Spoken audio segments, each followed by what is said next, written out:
welcome to Perth International Airport, the westerlymost airport in all of Australia. Today, I'm going to be flying with...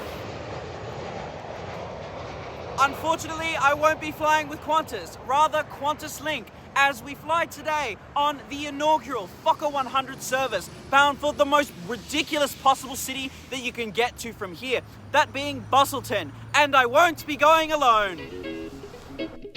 Let's go. Right, here we go now. Batman scoop on the mic, mix in the mix on the wheels of steel. This is what I was fucking born to do.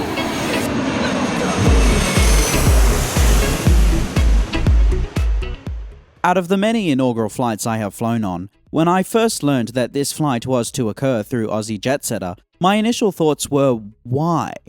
I genuinely thought to myself, why would Qantas even consider operating a flight like this, with a flight time of only 30 minutes and probably barely any passengers to fill the seats?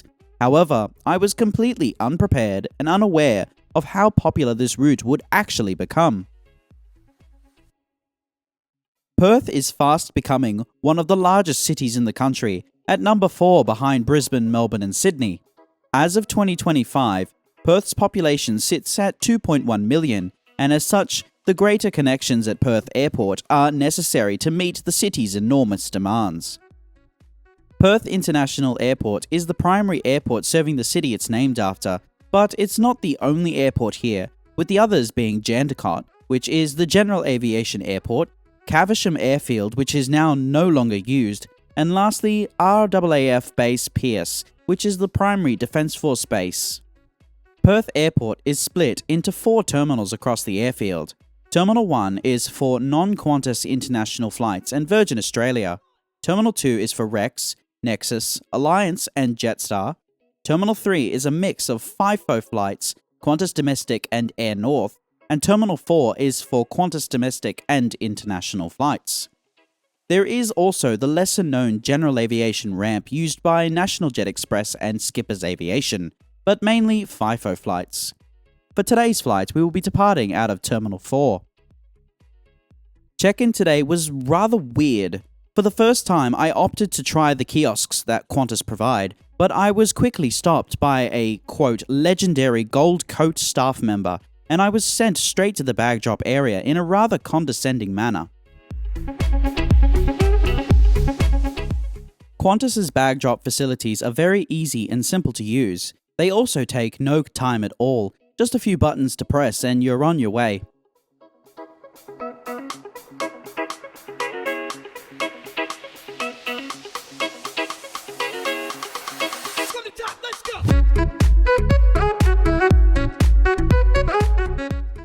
Once my bag was sent, I quickly turned around and made my way to the security checkpoint, which is located off to the left or north side of the building, and was very easily found. Security today was a breeze for me. I practically walked through the whole process. However, the same cannot be said for Aussie Jetsetter, who was subject to a thorough screening, and I presume it was a random explosive test.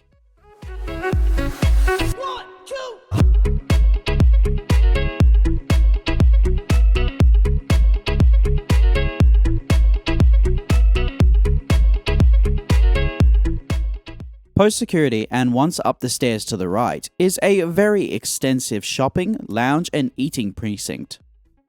There are many different shops and restaurants available, including one notable bagel shop which had some wacky but absolutely delicious combinations.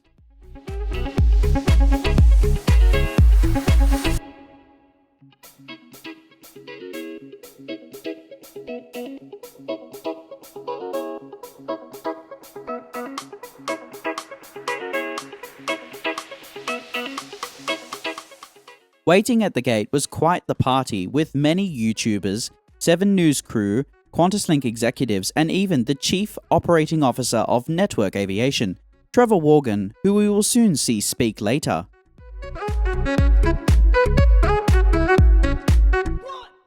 Shortly after arriving, the boarding call was announced at gate number 8, and I was one of the first to step on board.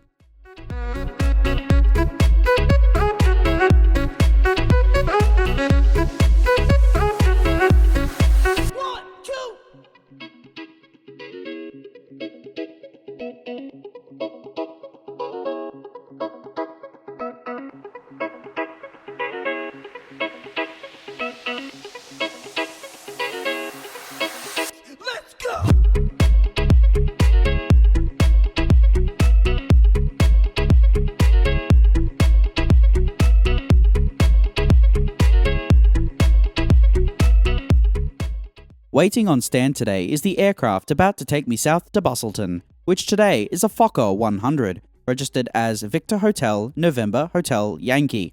Construction of this airframe was completed in July of 1993 at Fokker's final assembly line in Schiphol, Amsterdam, the Netherlands, making this aircraft 31 years old. She was delivered brand new initially to American Airlines later that same month as November 1455 Kilo, but then she was sent to Avianca, Colombia as Papa Romeo Oscar Alpha Quebec, before finally going to Qlink in July of 2015, to where she has been ever since. Qantaslink has 3 different configurations for their Fokker 100s, but they have all the exact same seating configuration, just different amounts of legroom. This particular aircraft has 100 economy class seats in a standard 2-3 layout. This afternoon I shall be seated in 19 Foxtrot on the right hand side or starboard side of the aircraft. Unfortunately, there is no data on the brand of the seats used. However, my seat features 34 inches or 86 centimeters of pitch and 17.4 inches or 44 centimeters of width. There is a standard tray table that folds down and extends towards you. In the seat back pocket, you'll find Qantaslink's standard safety card, in-flight magazine, and 2 air sickness bags. Above are individual reading lights, air vents, and 2 flight attendant call buttons.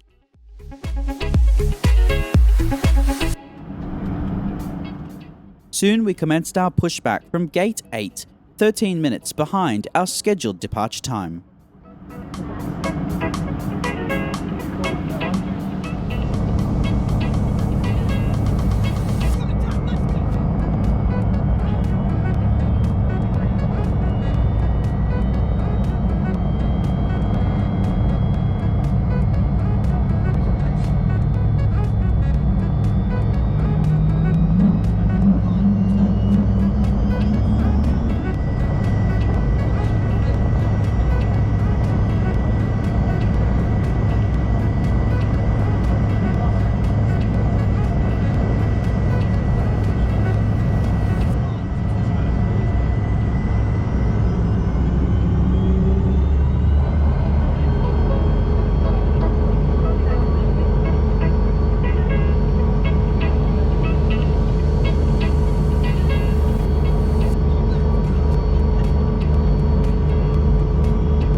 We taxied to runway 03 via Delta, Alpha and Alpha 9.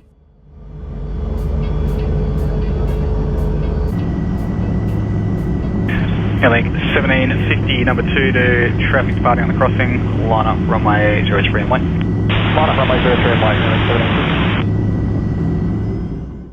Now please enjoy this unedited takeoff.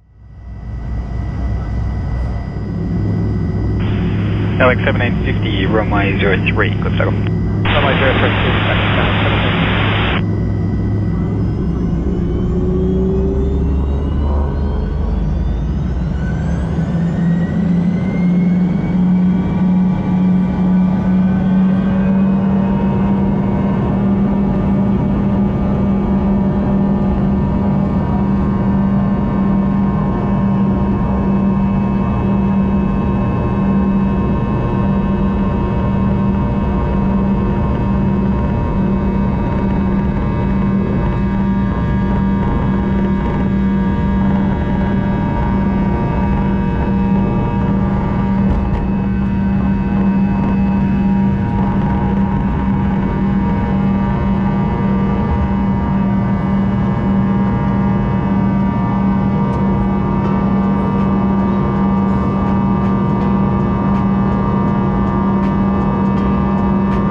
Link 1750, contact departure space.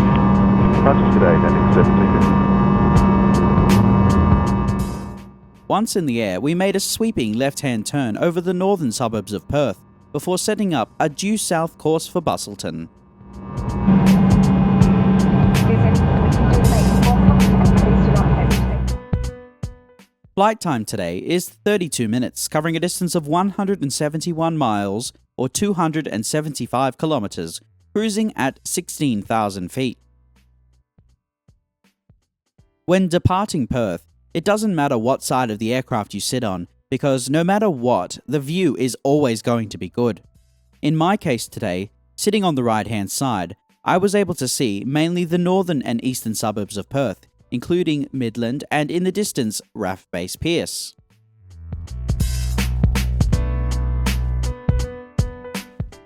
Qantaslink provides free onboard entertainment for all passengers.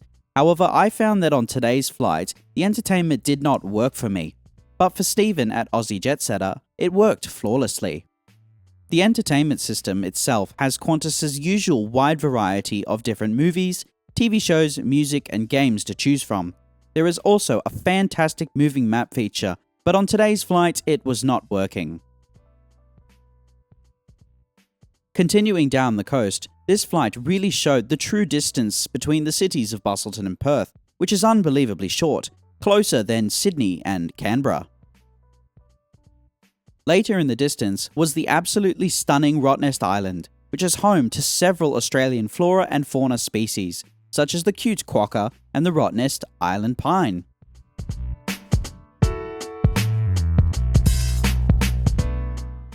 With Cape Perrin directly below the aircraft, the cabin crew swiftly commenced the in-flight service, and much to my surprise, we were served actual food, that being a roast beef and smoky mustard sandwich, as well as a full bar service, and in my case I opted for a glass of white wine, today's option being a Pinot Grigio.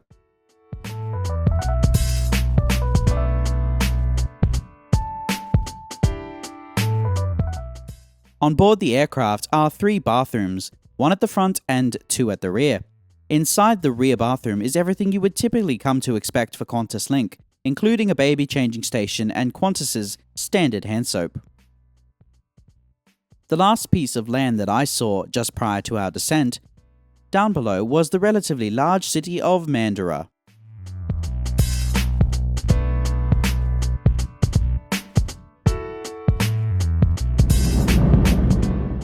Soon we commenced our descent into Busselton. Due to the rather small terminal at Busselton, I didn't have enough footage to give a full and in-depth review about this flight after landing, so instead I'm going to do it now. The check-in experience at Perth was rather strange and honestly a bit awkward.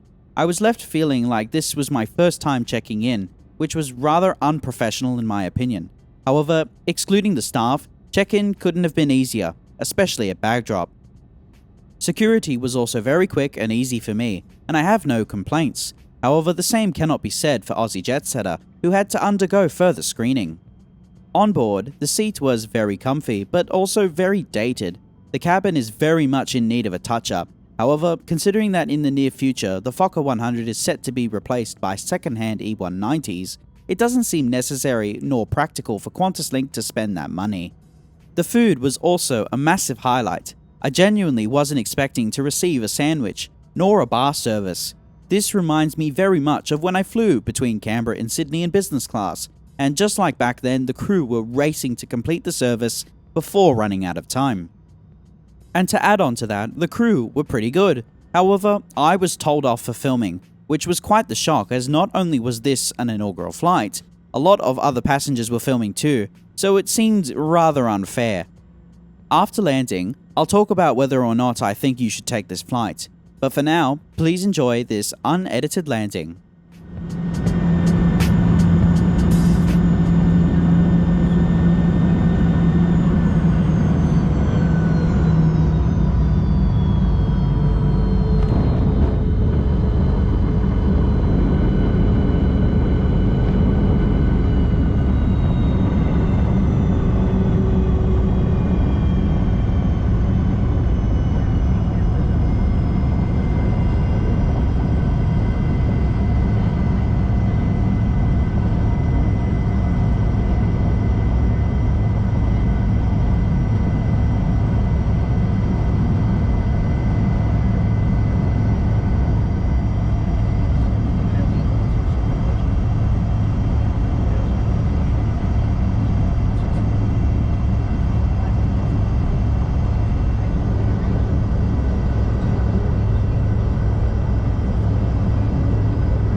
Welcome to Busselton, where we recognize the traditional custodians of the country. After landing, we taxied back to the terminal via runway 21 and Charlie.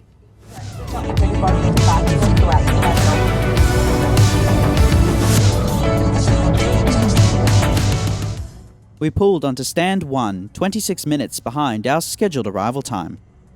But it's so much harder than it sounds.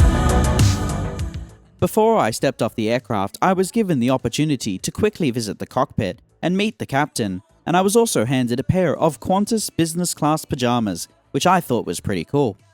Stepping off the aircraft, I thanked the flight crew for their time and the cabin crew for their service, and I made my way inside the shed that is the Busselton Airport Arrival Hall, where Busselton-themed goodies were awaiting. So, would I recommend you to take this flight? Well, if you are flying to or from one of the major Australian cities, or Europe, or Asia, or anywhere but Perth, this is a fantastic way to get to Busselton. However, as I said, if you are a Perth local looking to travel to Busselton, or vice versa, I would not recommend this flight. Just drive or catch the cheap bus ride down. But also it's incredibly exciting connections back across into Perth. Perth is rapidly becoming a huge international connection point, and this will just bring it closer to Busselton, which is really, really exciting. I'm really proud to be representing the city of Busselton, and it's so exciting to stand here and today mark the arrival of this new service, the Qantaslink Perth to Busselton. This will really add to our travel options and offerings at the airport. And this new route is a powerful step forward in improving connectivity, as Trevor said, to our region. And more than that, we see this as a huge investment in what we can offer going forward. So I'd like to give a heartfelt thanks to Trevor, Qantas, and everybody that's put so much towards getting this flight going. So thank you, and welcome again to the passengers from the flight today. Thank you so much for watching this video. I hope you enjoyed it. Please like, comment, and subscribe. And make sure you check out my other videos if you'd like to see more. And I have said this before, but I now have a Discord server. Feel free to join. The link can be found at the top of the description. And as always, feel free to press the notification button too, as it will let you know whenever I upload again, which happens every Friday at 8 PM Sydney time. And now, I leave you all with today's aircraft departing back to Perth. And once again, thank you so much for watching, and I hope to see you again in the next one. See you later!